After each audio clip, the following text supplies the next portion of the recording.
you were an atheist. What led you to examine the Gospels in the first place? What was your original motive? Okay, so how it worked for me was I was not raised in a Christian home, and I'm in a huge part of Southern California. It has tons of people, and it was very easy to grow up here and never really hang out with Christians. No one ever pressed me really to look at it seriously because my friends that I had were not Christians.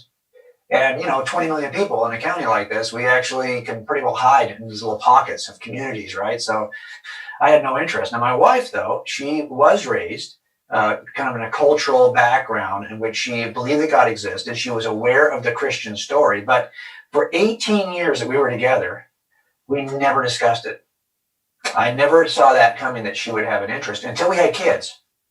And then once we had kids, she was like, oh, should we raise our kids in a faith system? And I was like, no, because I wasn't raised that. But my dad's a very committed atheist. Now, my dad would say, like me, that Christianity has value.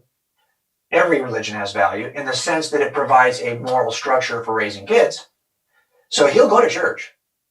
And I was willing to go to church as an atheist. Because if my wife wants to go, and it doesn't have to be true for it to be useful. So I went.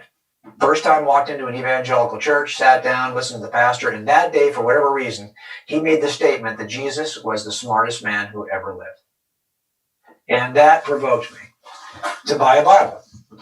So I bought my first Bible. It's sitting on the shelf back here. And I thought, I didn't spend a lot of money on it. I spent $6. It was a Pew Bible. And started to look at the Gospels, not really knowing what I was going to encounter. And right away, what piqued my interest was they don't match. The Gospels don't say the same thing. And in places, they say what appear to be contradictory things. So if I said to you, how many women rushed to the tomb to see Jesus? Well, depending on the Gospel, you might say, what, 2 or 3 or 1? Who knows? If you said how many angels are waiting at the tomb when the woman got there, you might say 1 or 2, depending on the Gospel. When you ask the question, what does the sign above Jesus's head on the cross say?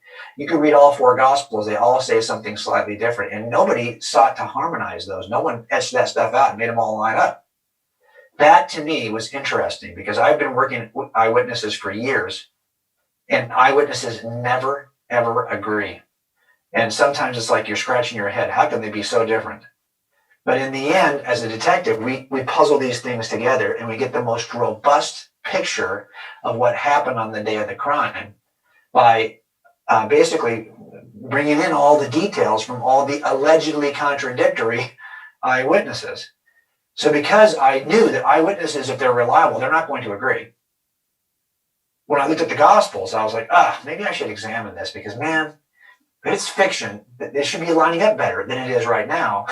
And that is so typical of true eyewitnesses. So that's what started me.